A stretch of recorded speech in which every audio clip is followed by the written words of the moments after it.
So once we have decided on what our confidence level is going to be, I want to be 90% confident or 95% confident that the interval I give you centered around my statistic estimate contains the actual true parameter value. I need to find this margin of error. Now, this margin of error can be found in a couple of different ways, depending on what information we have. If we know things about our population, we can use parametric information. My margin of error is either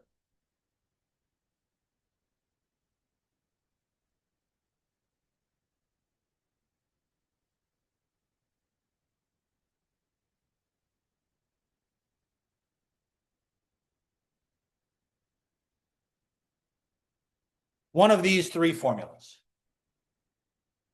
Z comes from our normal distribution, which means we have to make some assumptions about the population and how we're getting the information we're getting, or that we are working specifically with proportions.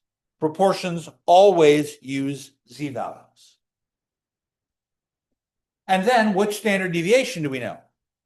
If we know the population standard deviation, great, let's use it. Sometimes we know information about the process we are working with, and that process has a known variance and therefore a known standard deviation. However, this is infrequent in business settings. We are much more likely to simply have the sample standard deviation. If we are working with a mean, more often than not, we're going to want to use our t distribution rather than our z distribution. Again, I have to make assumptions about the population to use z, or I have to be working with a proportion, or I should use t.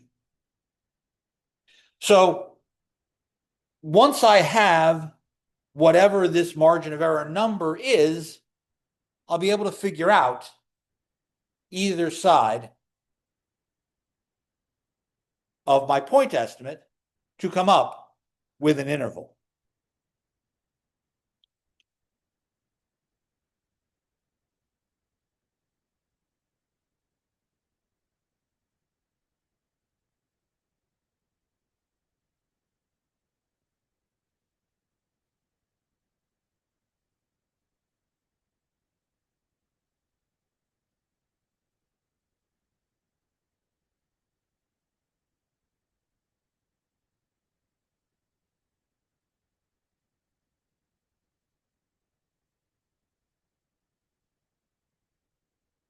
Oops, that's not an X, that's an alpha.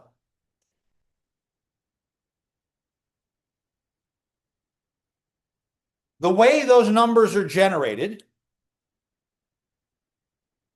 requires one of two things. It either requires me to have the t distribution itself. You don't have that. So I'm going to get these confidence interval numbers using one of these two commands in Excel. When I'm using z-scores, there are several standard numbers that get used a lot.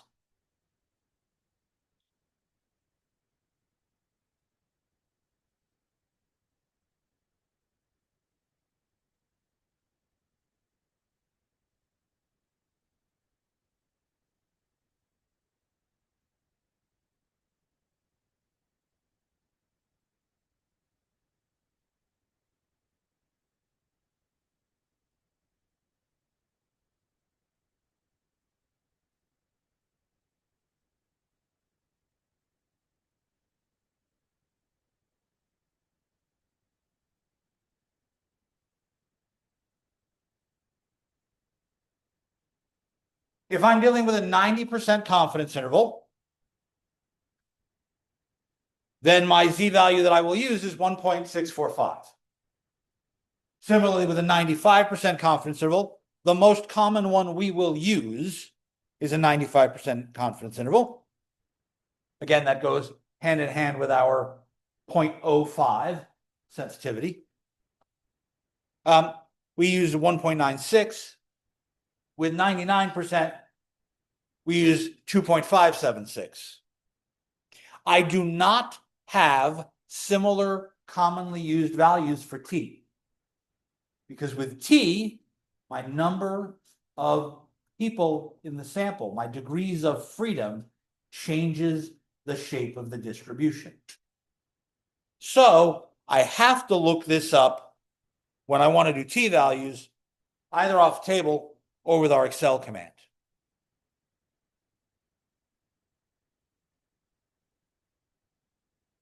Let's take a look at this. See if we can make this work.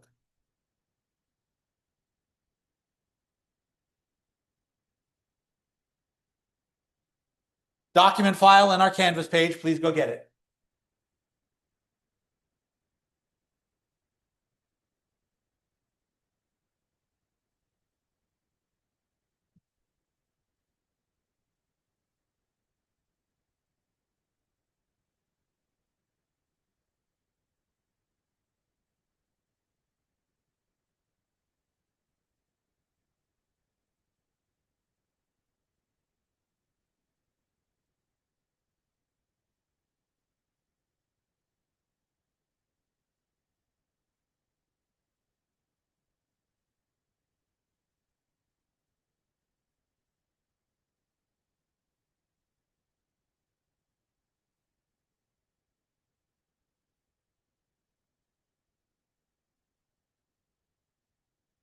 Okay.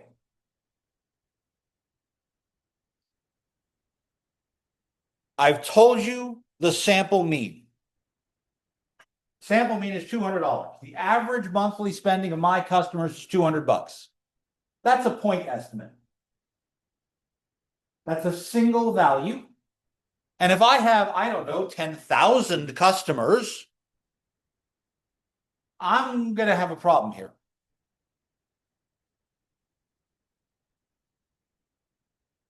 So let me, instead of giving a single value, give you a range, an interval estimate instead of a point estimate. So I need to know, using a 95% confidence interval, what information I can get from here. All right. I'm going to do this manually just so we see one done by hand.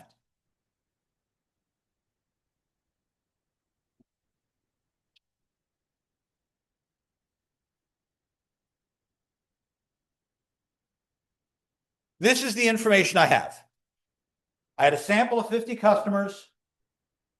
I had $200 for an average, and $20 for a standard deviation from my sample.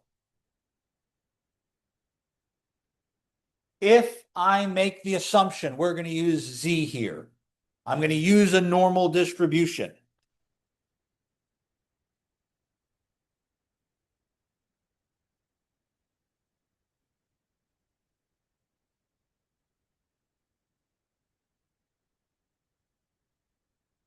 Well, then I know that the Z I need is 1.960. I gave you that list right there. We're just going to pull that number right off of that. And that makes my margin of error 1.96 times 20 divided by the square root of 50. Give me a number, please.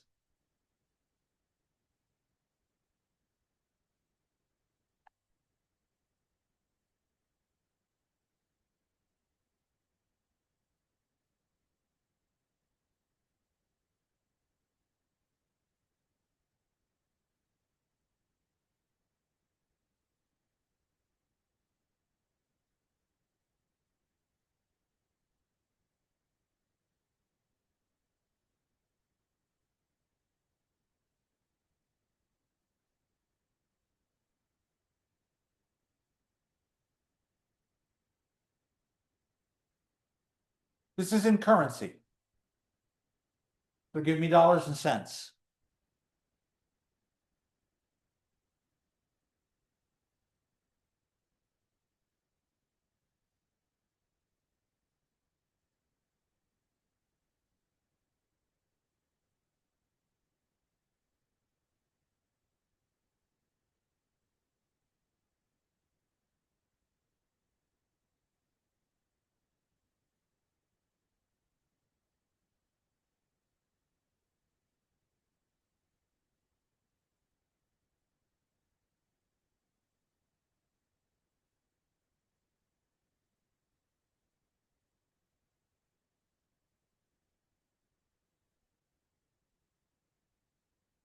Felix?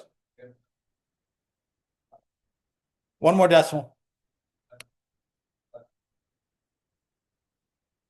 5.54. I asked for 2 decimal places because this is in money. That's where we round our decimal places financially, usually. That's our margin of error. So this is how much leeway I need to give around 200.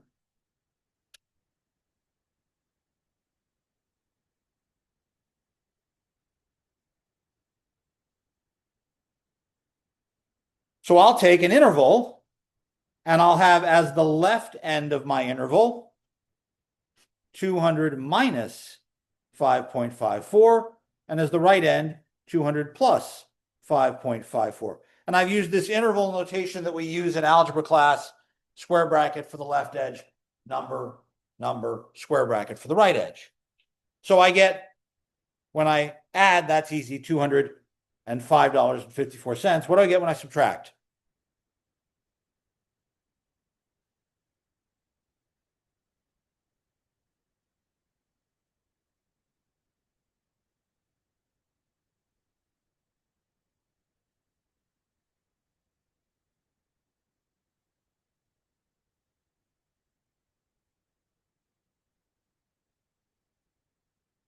It needs to be more than one person in the room with a calculator and a voice. Come on.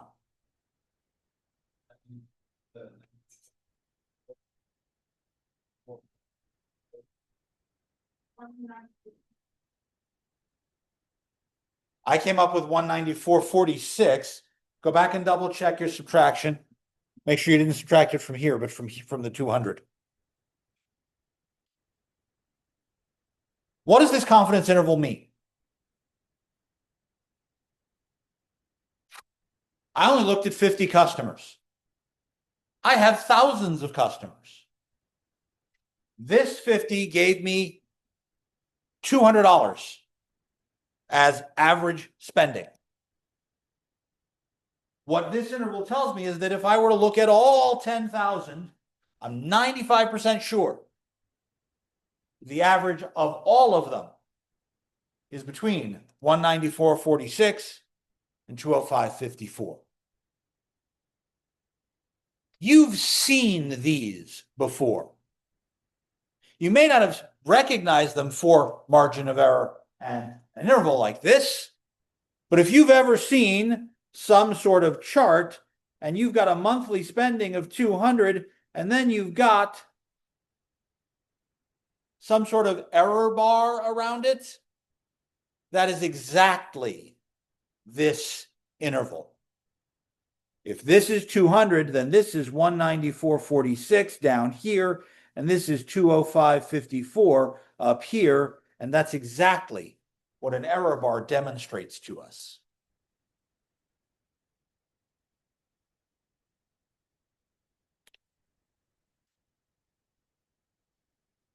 If I'm doing this entire setup in Excel,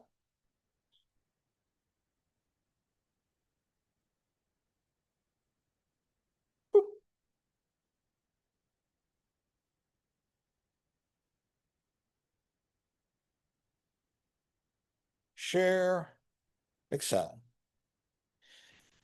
I'm going to type up everything I was just told that I was given. I was given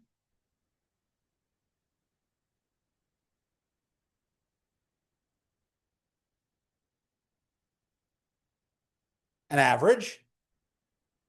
I was given a standard deviation. I was given the number of people, samples I took.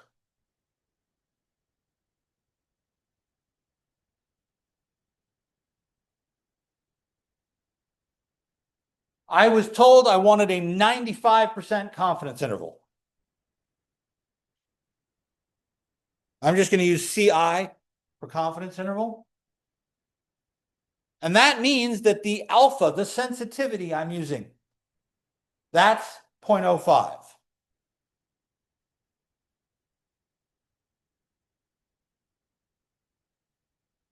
And that's why we use a 95% interval most of the time. Okay. The calculation we just did, confidence, and as soon as I start typing it, I see two options come up, dot norm or dot t. We did the Z one, that's the normal one.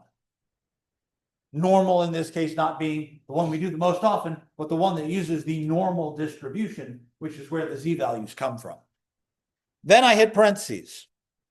It wants the alpha value. There's my alpha value.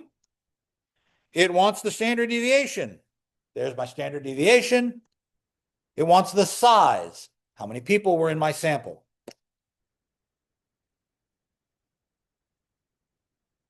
And there's my 5.54, right? That's my margin of error.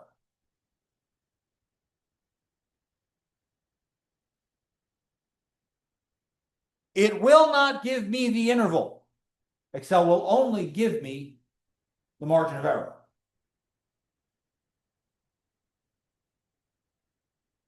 I still have to build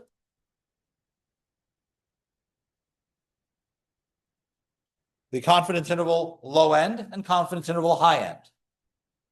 Low end is our average minus our margin of error. And the high end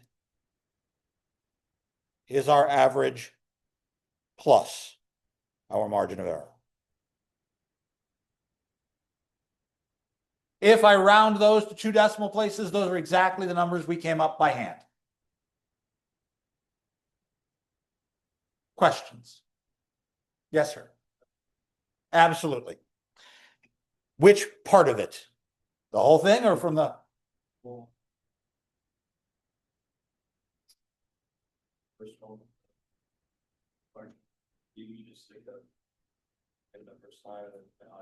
Okay, so if you type in confidence norm, tell me what you put in after that. I did the alpha, I did the P.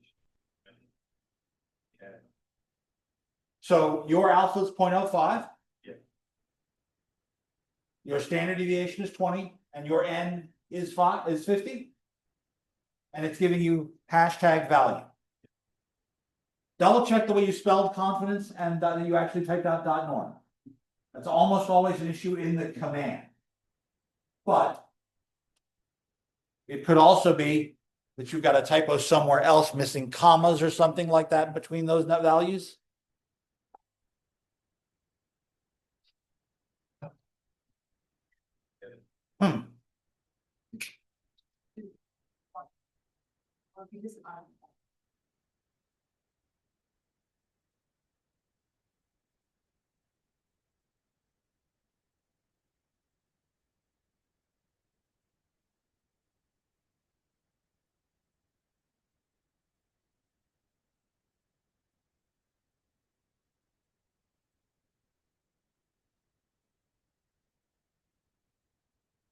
Can't actually make the top any bigger. If I zoom stuff, it only zooms the cells. So I just typed it in with the label so that you could see what I'm putting where.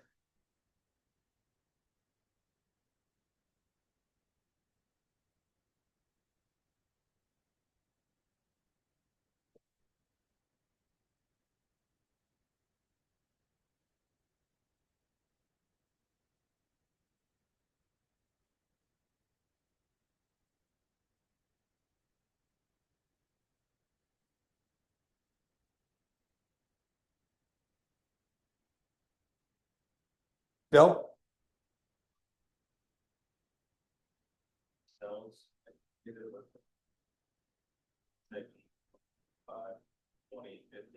Whoa. That's weird. Let me, once we finish this, I'll come over and take a look at your exact setup. Don't erase that. I did use, yeah. I took the average.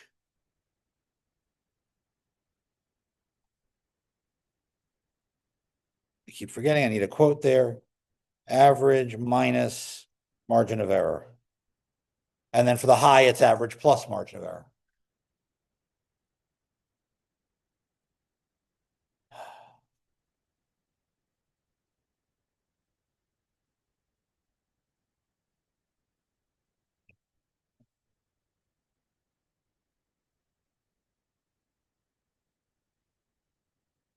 More questions?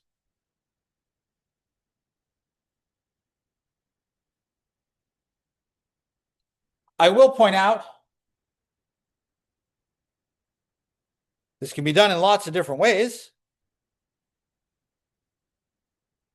In my graphing calculator, under that tests section, there's a Z interval button. And if I go down and use that, I can tell it I'm just going to give the statistics. There's my standard deviation, my average, and my size, and the 95%. Notice it says what's the confidence level as opposed to what's alpha. So on the calculator, it reverses what I need to enter there. And then when I hit calculate,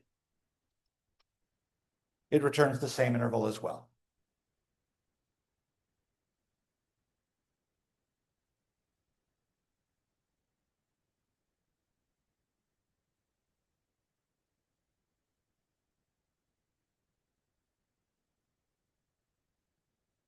I'm a little twitchy about this. When I first did this problem, I looked at this and I said, I don't like this. Because they don't tell me whether the 20 is the standard deviation for the whole population or for just the sample. They don't tell me whether or not I know this population is normally distributed. Maybe this population has really weird outliers and they're asymmetric. Maybe this population has a spike in it from one day out of this month of spending or something like that. So I don't like using Z. I would prefer to use T. Literally, it is one change. The only thing you have to change is instead of confidence.norm, you write confidence.t.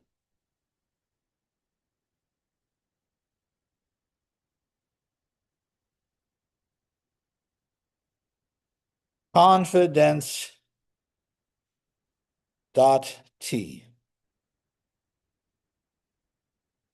And again, alpha, average, oh, no, not average, standard deviation.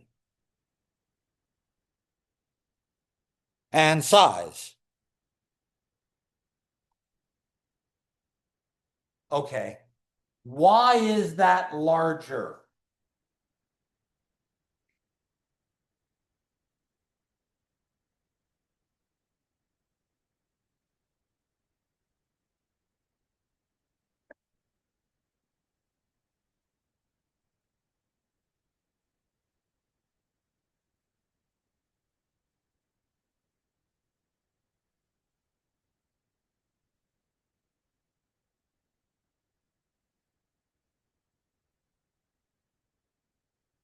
Promise you know the terminology to use to get this answer.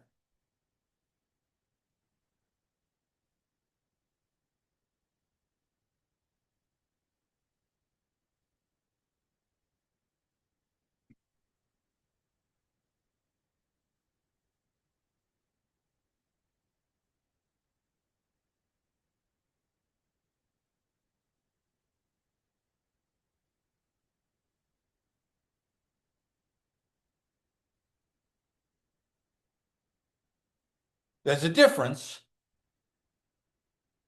that shows up in the T distributions based on our degrees of freedom. The size of our our sample changes our distribution. What did I say was different about Gossett's distribution, the t distribution? What was weird about it?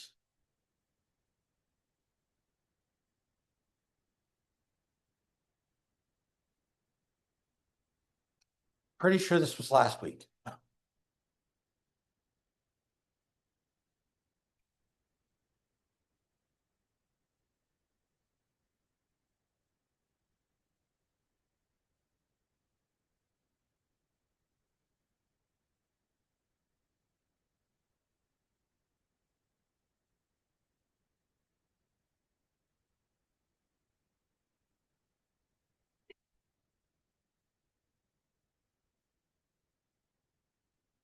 Stump the room again.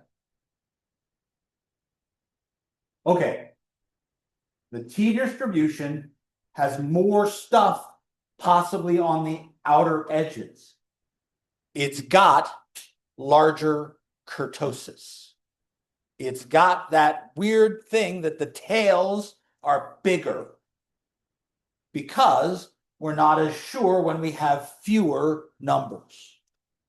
So if I say, I don't want to use a Z, I want to use a T, I'm going to increase my margin of error because I'm not sure how many outliers I would have that might pull my average further away, because the average is just sensitively dependent on outliers.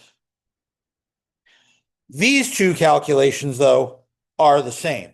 If I want the low and the high for the confidence interval, subtract the margin of error, add the margin of error from your average. So I'd have 205.68 as the upper and 204.32 as the lower.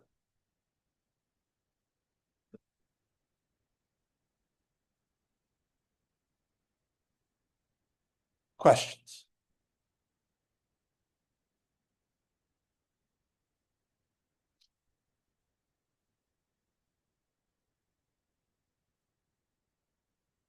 Apparently I misspoke. It does say right there we're using the sample standard deviation. I should use T for this one. It says sample standard deviation right there. But as I look at more of these, I notice in some cases it says sample. In some cases, it doesn't. This is where we can err on the side of looking at the number of individuals in the sample. The larger the number, the more likely I can use Z. If I am dealing with a proportion,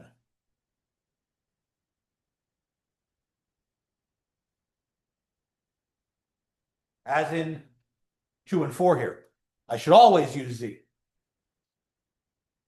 But if I'm dealing with a score, a size, things like these, I probably want to use T instead. Try these. Give me some confidence intervals. They're all at 95%. So do some calculations for me. Take a few minutes on this.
you're working on number 2 or number 4. You should be ready to throw something at me because something's missing here. There's no standard deviation here. What the? How am I supposed to do this without a standard deviation?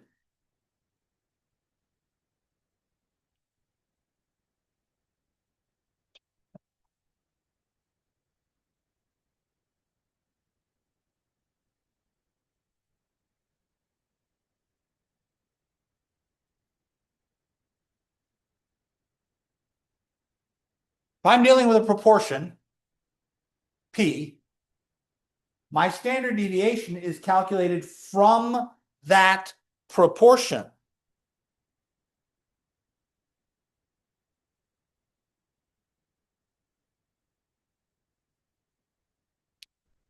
So in problem 2, what's the proportion they gave me?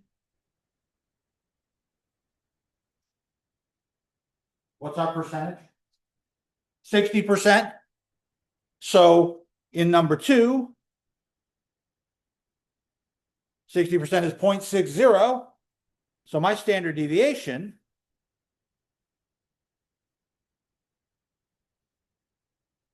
is calculated directly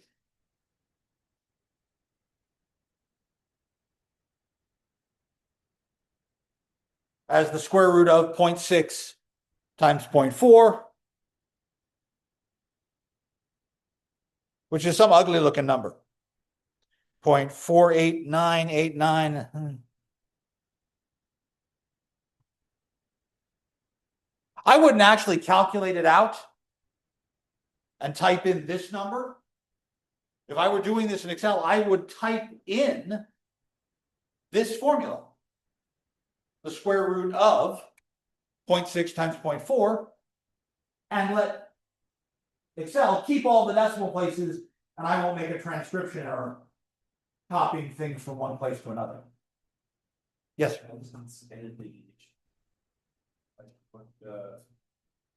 Function.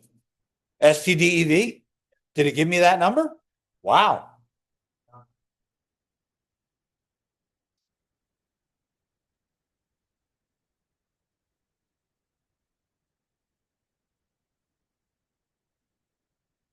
Okay, so you wrote equals STDEV dot P parentheses 100.6 like that. Whoa.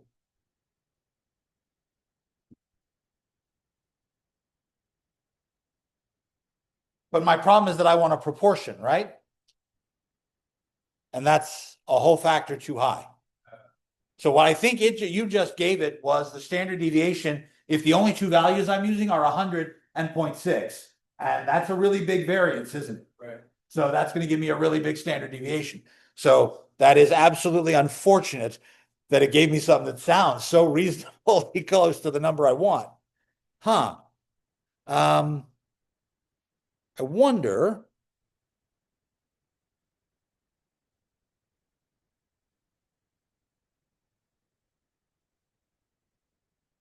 I'd have to look in the help files for Excel to see if there was a proportion standard deviation calculation. Because the dot P is for our population, the dot S is for our sample, and I don't remember what the A and the PA and the DS are. So I'd have to go pull back through those other 4 functions to figure out what they did. Phooey. That would have been so cool.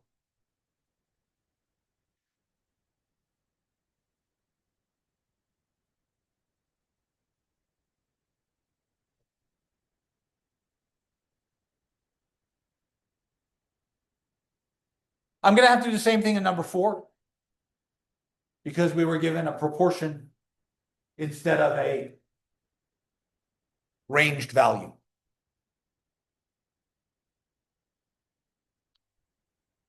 Similarly,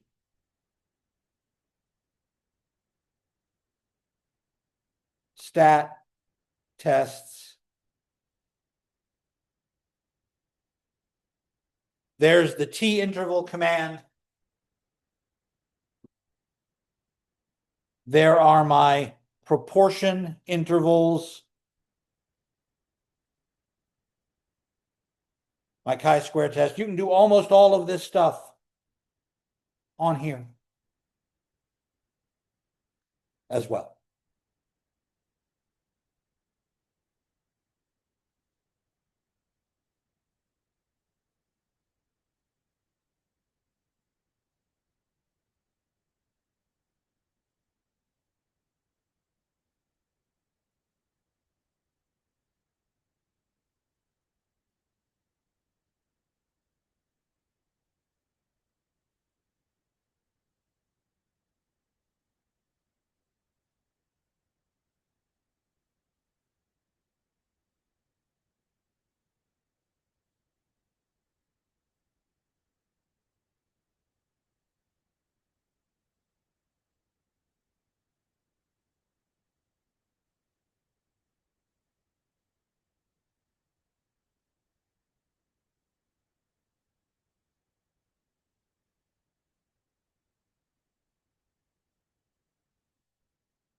Yes. Okay, that 1.96 is a measurement of how far out the distribution I have to go to get the 5%, right? So in a normal distribution,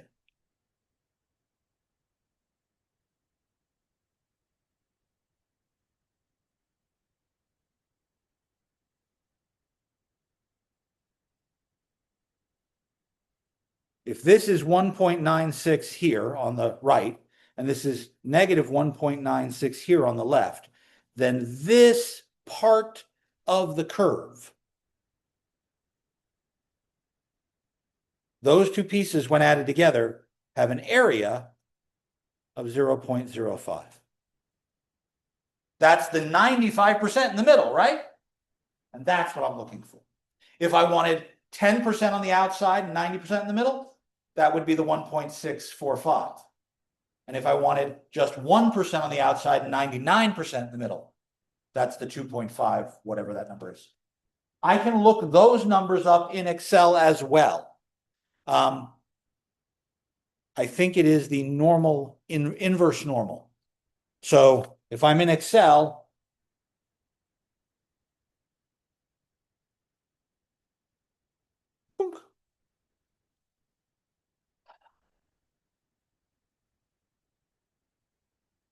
norm dot, there it is, norm dot inverse, right?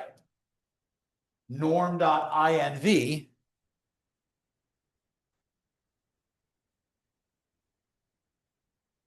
If I want 95%, 5%, right? So that's going to be 2.5 at the top and 2.5 at the bottom. So I'm going to play 0.025, 2.5%. With a mean of 0 and a standard deviation of 1, that's the standard normal curve. There's my negative 1.96, right? And if I used 97.5% to get the top number, instead of 0.025, I typed 0.975. There's the positive version. There is a giant table, because what it's really doing here is it's doing some backwards calculus. Normally in calculus, I want to know the area under a curve from point A to point B. This time I have the area, I want to know where the points are. That's complicated. So when this first started getting used a lot, people built tables.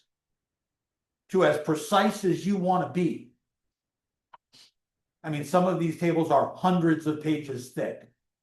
The Rand Corporation, office down in Oakland, right across from CMU, puts out some of the first tables like this in the 1940s.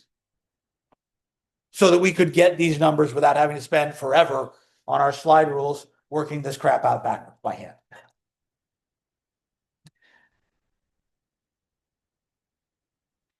The advantage is that's built into the margin of error calculation with that confidence.norm and confidence.t calculation.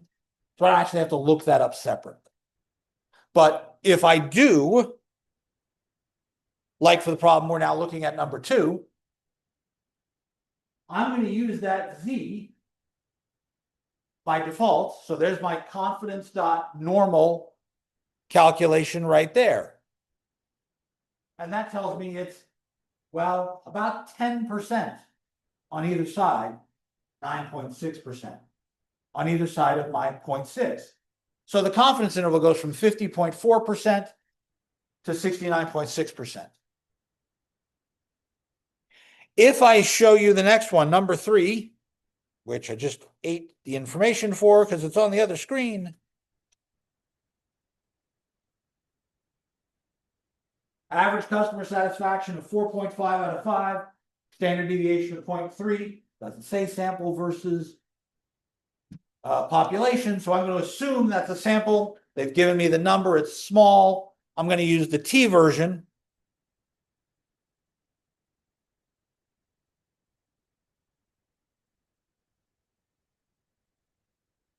If I'm doing 95% confidence interval, I'm using that 1.96, right?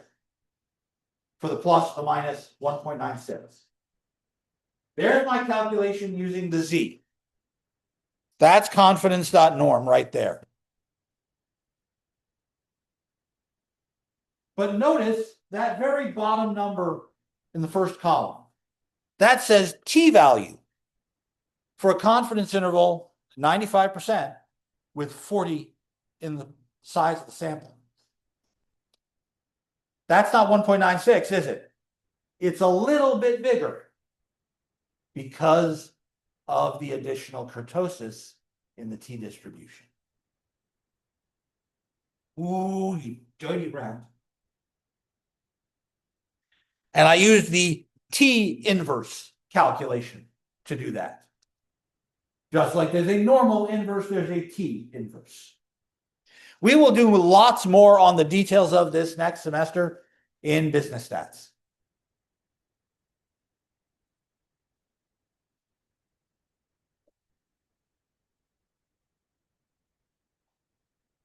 More questions?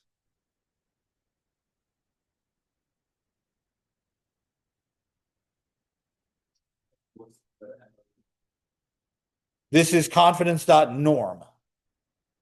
Norm is z, t is t.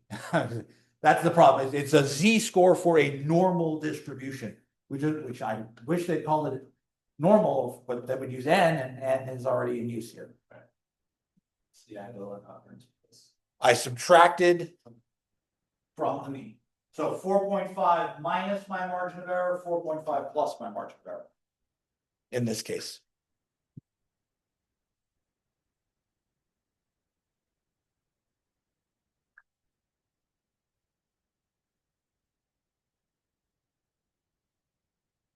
Excel is not the only place to do statistical calculations. I like Excel. Most people use Excel. It's easy to access. It is common software. If you like writing computer code, all of this is in our textbook. You can write Python, C, Ruby, Rails. You can write this in any language you like. So people have built larger and larger apps, many of them available online for free, to do exactly these sorts of things. One of the ones I learned about fairly recently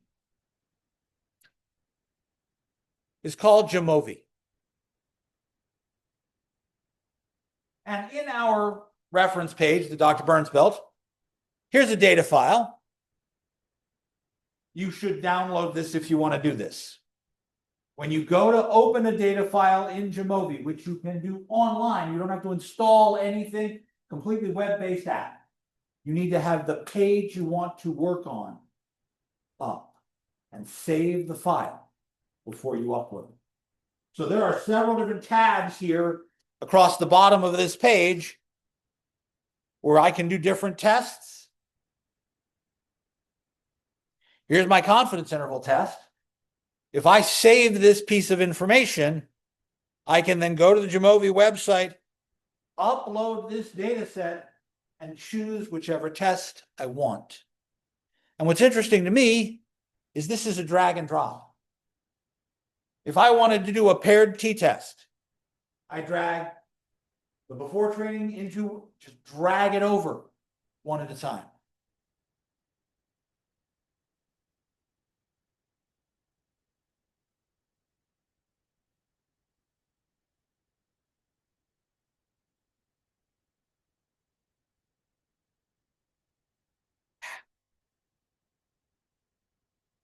Do this as a guest, use the free version.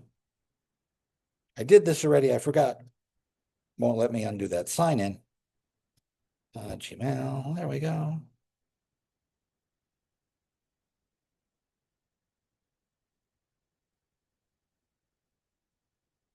There we go.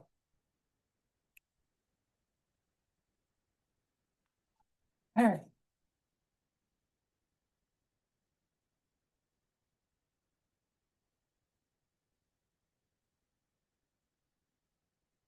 If you put the file in OneDrive, if you upload it from your device, you can get to it in lots of different fashions. I could have sworn I'd saved these. There's my data library. Learning statistics with Jamovi. That's the wrong one. That's not my data library.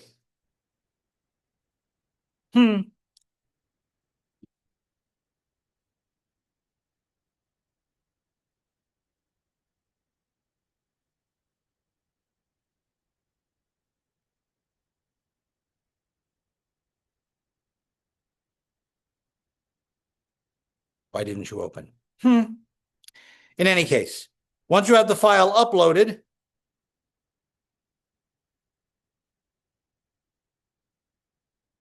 it's a drag and drop interface.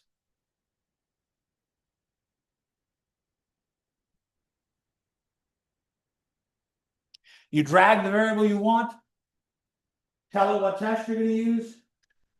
There are a lot more things than we've covered here. Now pops your statistic. Hey, wait a minute. This gave me a t calculated of negative 8.43. That is a really, really small p-value. It puts up something called a d value. This Cohen's d, that measures the effect size. How much of an effect did my thing have? In this case, remember, we're doing a before and after test on my two pieces. It says, oh, if that number is in absolute value between 0.2 and 0.5, those are small effects. 0.5 and 0.8, those are medium effects. And anything above 0.8 is considered large. 1.5 is substantially larger than 0.8. That's a large effect. The training that was done had a lot of effect in this case.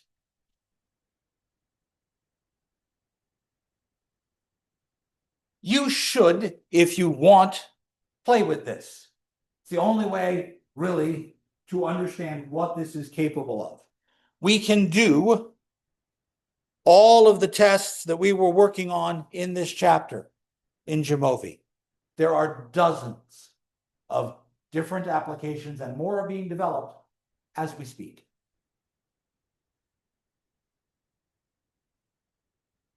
Questions?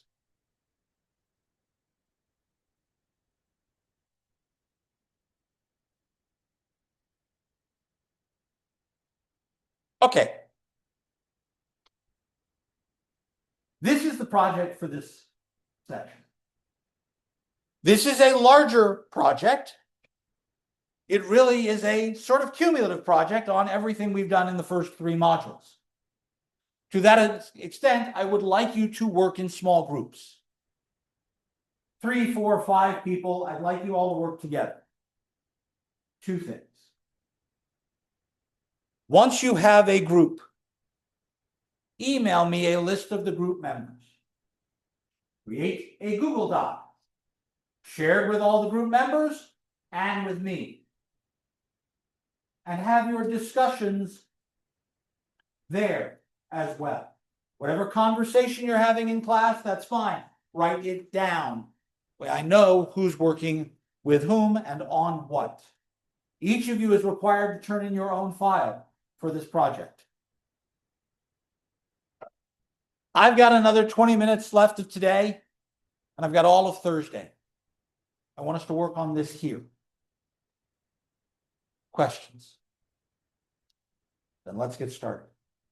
If you have no idea who is in this class with you, turn around and start talking to people. You've got lovely little geographic locations here. We'll do a convenience sample. Go for it.